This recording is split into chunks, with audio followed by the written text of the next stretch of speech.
All right, so I'm going to throw a cylinder here this time around. So I'm going to get this clay centered. Oops. All right.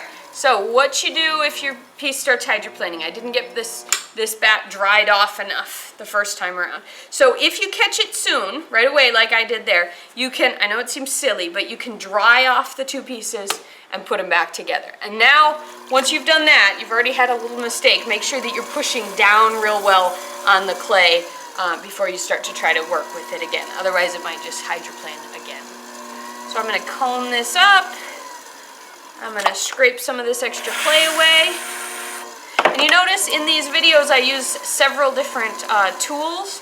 That's because you guys can use several different tools. Some of the ones I prefer are these mud tools or a couple of tools that I've purchased somewhere else.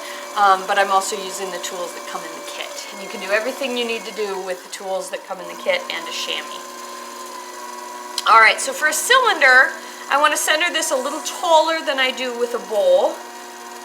And this width that I've got here, that's going to be the width of the cylinder I create. So I'm going to create a mug shape here with a nice rim that's comfortable to drink out of. So my mug is going to be based on this. I'm actually going to belly it out a little bit, but the base and the rim are going to be about that wide. So I'm going to go ahead, get some water on my clay, start to drill my hole, make sure I got enough water in there. Drill my hole down. My hole can be about 1/4 of an inch. I don't need to trim a foot on a mug if I don't want to, and I'm making a flat floor here, so I don't need to trim it to lighten it up.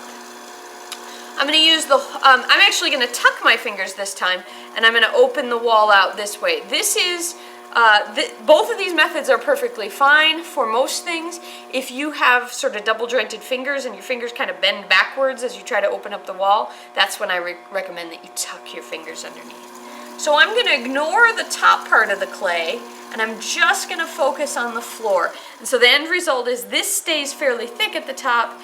It's a little more open down here below. Now I'm going to pull up my wall. Oh, I'm going to compress my rim first. Now I'm going to pull up my wall, add a little bit of water in there, start to pull up my wall. I'm watching the inside wall because I don't want this to get super wide on me, particularly the rim. I don't want to get real wide. I'm going to get down back to the bottom, grab some more of that clay, bring it up.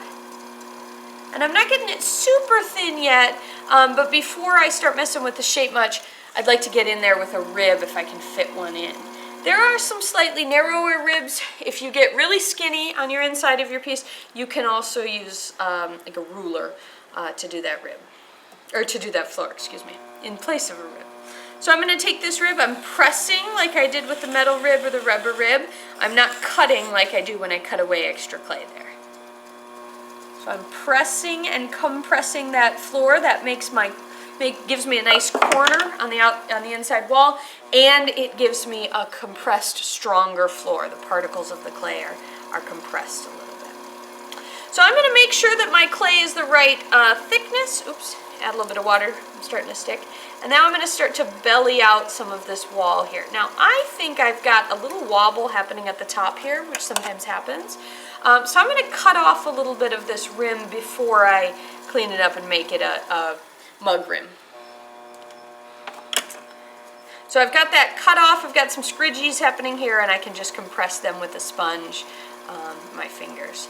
I'm dragging my sponge over, I'm not pushing straight down, and I've got my fingers here as a brace, as a support. I'm actually going to pinch this rim a bit because I'd like this to be a skinnier rim because it's going to be a mug. And you can play around with mugs that we have in the studio or you have at home and feel how that skinnier or thicker rim feels in your mouth. I think a skinnier rim generally feels a little bit more comfortable. Now I want to do some surface decoration on this piece, and I'd like to use my rib, which I'm having trouble finding. There it is.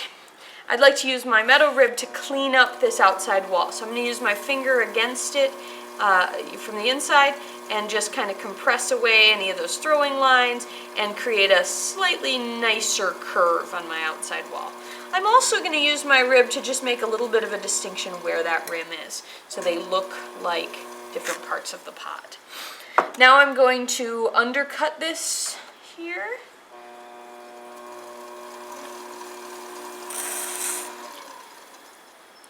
I'm going to take a wet sponge and just dribble some water down there so that I've got water inside that ring of clay that I want to get out of there, and that means that when I drag my needle tool underneath it, it comes off fairly quickly, fairly easily.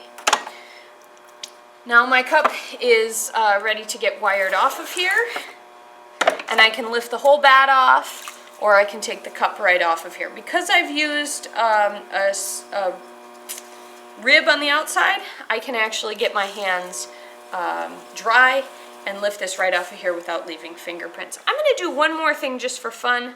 I'm going to take my fingers and just give a little squish on this mug. Just kind of move it out of evenness a little bit, just for decoration. It's nothing that's required there. Later on, when this is dried up a bit, I can clean up the rim a little bit, make it look a little more round in the rim and off round in the rest of the piece.